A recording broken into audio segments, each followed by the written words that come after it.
반갑습니다. 케빈입니다. 오늘 영상에서는 갤럭시 Z 플립 3 처음에 구매하면 세팅해야 할 몇 가지 사항들, 그리고 알면 좋을 만한 사항들에 대해서 간단하게 정리해보는 시간을 가져보도록 하겠습니다. 오늘 영상에서는 처음으로 플립 시리즈를 사용해보시는 분들이나 아니면 삼성 제품을 처음 사용해보신 분들께 좀 유용하게 전해드리기 위한 그런 영상이 될 것 같은데요. 물론 여기서 아실만한 사항도 있으실 거고 그냥 참고만 해주셨으면 좋겠습니다. 첫 번째 기능은 바로 커버 디스플레이 활용입니다. 아시다시피 이번 커버 디스플레이는 이전 세대보다 그래도 많이 커져서 좀 더 다양하게 사용할 수가 있는데요. 제스처부터 먼저 소개해드리겠습니다. 일단 커버 디스플레이에서 상단 부분을 아래로 내리면 커버 디스플레이의 밝기 조절과 휴대폰 볼륨 토글 버튼이 있는데요. 이걸로 빠르게 무음, 진동 아니면 벨소리 울리도록 설정을 하실 수가 있습니다. 다시 위로 스와이프를 하면 원래대로 돌아오고요. 반대로 이젠 하단에서부터 올리면 삼성페이를 사용할 수 있는 창이 표시가 되고, 왼쪽으로 스와이프를 하면 알림을 간단하게 확인할 수가 있는 창이 표시가 됩니다. 삭제도 오른쪽에서 스와이프해서 하나하나 삭제하셔도 되고, 아니면 밑에 있는 모두 지우기 버튼을 누르셔서 지우실 수도 있습니다. 오른쪽에서 왼쪽으로 스와이프를 하면 설정해두신 위젯, 그러니까 음악 앱, 알람, 녹음기, 타이머 등 다양한 위젯들을 사용하실 수가 있고, 더 원하신다면 커버 디스플레이 통해서 더 추가하시거나 아니면 설정에 들어가신 다음 커버 화면 그리고 위젯으로 들어가셔서 활성화, 비활성화를 하실 수도 있습니다. 전원 버튼을 2번 눌러서 빠르게 사진을 찍으실 수도 있고 영상 촬영도 하실 수 있고, 볼륨을 내리는 버튼을 누르시면 촬영을 하실 수가 있고요. 마지막으로 자기가 원하는 워치페이스로도 변경이 가능한데요. 손으로 꾹 누르시면 각양각색의 워치페이스로 변경이 가능합니다.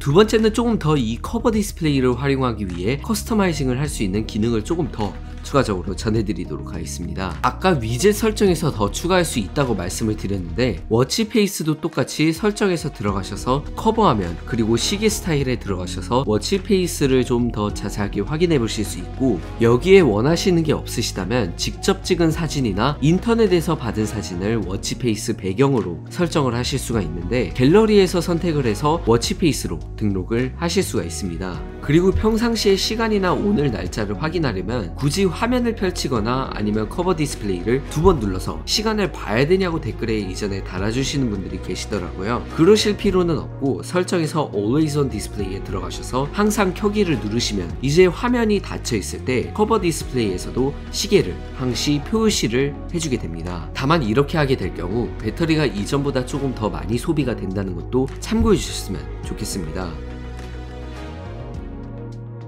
세 번째는 실험실 기능입니다. 실험실 기능은 어떻게 보면 블락에서 지원했던 몇몇 기능들이 이제 기본적으로 추가가 됐다고 보시면 되는데요. 먼저 실험실 기능을 사용하려면 설정에 가셔서 유용한 기능에 가신 다음에, 그리고 실험실이라고 탭이 있는데 여기에 플립 3 같은 경우 총 2가지 기능이 있습니다. 하나는 멀티 윈도우 기능, 그리고 하나는 플렉스 모드 관련 기능입니다. 일단 멀티 윈도우부터 말씀드리자면, 쉽게 말씀드리자면 앱을 분할시켜서 멀티태스킹을 하는 기능이 이제 멀티 윈도우인데요. 이게 이전부터 지원은 했지만 그래도 지원 안 하는 앱들이 많아서 이걸 실험실에서 활성화를 시켜두면 분할을 못 시키던 일부 앱을 앞으로는 분할시킬 수 있도록 해주는 기능입니다. 예를 들면 인스타그램인데요. 인스타그램은 페이스북 측에서 앱 분할로 사용하는 것을 막아줘서 인스타그램으로 한쪽에서 재밌는 거 볼 거 보고 한쪽에서는 유튜브를 시청을 해도 되고, 이런 식으로 유용하게 사용하실 수가 있습니다. 플렉스 모드 같은 경우는 이번 플립 3나 폴드 3에서 유용하게 사용할 만한 그런 모드라고 보실 수 있겠는데요. 이 기능을 사용하고 싶은 앱들을 선택을 해두면, 캘린더 앱을 예로 들면 위에 있는 달력이 주름 있는 부분으로 살짝 올라가고 약간 노트북처럼 각도에 맞춰서 좀 더 유용하게 사용하실 수 있는 기능이라고 보시면 되겠습니다. 그러니까 구글 듀오나 유튜브 앱과 같은 앱들은 이미 플렉스 모드를 지원을 하는데, 공식적으로 지원을 안 하는 앱들에서 이제 사용할 수 있도록 좀 트윅해주는 그런 기능들이라고 보시면 될 듯 합니다.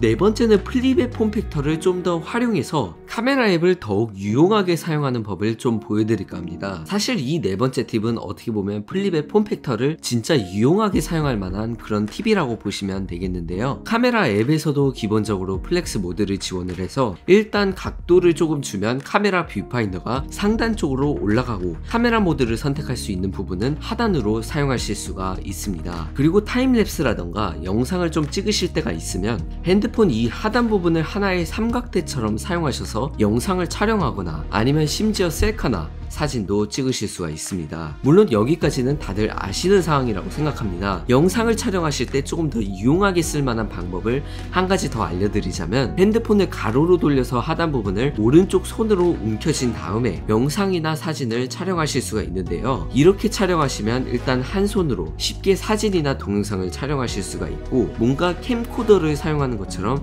사용하실 수가 있습니다. 이게 은근 한 손으로만 촬영해야 될 때 편하기도 하고 특히 영상 촬영할 때 100% 짐벌처럼 사용하는 건 아니더라도 어느 정도 손떨림도 저는 더 개선되고 해서 이렇게 많이 찍게 되더라고요. 그리고 오토프레임 기능이라고 해서 보통 애플은 이 기능을 센터 스테이지 기능이라고 설명을 하는데요. 이 기능을 오른쪽 하단에서 클릭을 하시면 활성화가 되고 굳이 핸드폰을 돌릴 필요 없이 제가 어디에 있는지 카메라가 알아서 위치 트래킹을 해주는 그런 기능입니다. 물론 트래킹할 때 그렇게 막 자연스럽진 않지만 그래도 유용하게 쓰실 수 있는 기능이라고 생각을 합니다. 그리고 오른쪽 상단에 있는 아이콘을 누르면 커버 디스플레이에도 뷰파인더가 활성화가 되는데요. 이를 통해서 영상이나 혹시 사진을 촬영할 때 상대방이 내가 뭘 찍고 있는지 대충 보여줄 수 있고 친구랑 뭐 어디 여행 가서 찍을 때 이게 은근 생각보다 되게 유용하게 쓰이더라고요. 플립은 아니었지만 이전에 제가 폴드2 사용했을 때 은근 유용하게 썼던 기능 중 하나였습니다.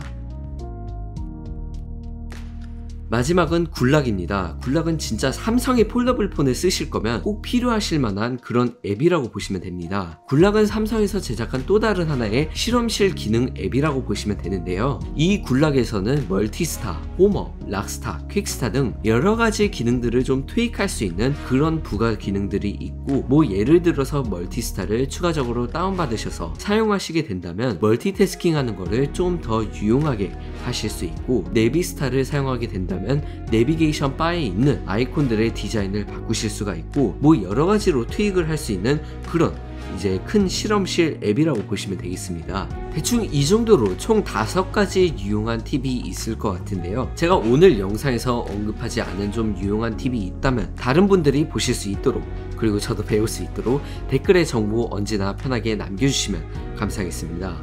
오늘 영상 여기서 마치겠습니다. 시청해주신 여러분 고맙습니다.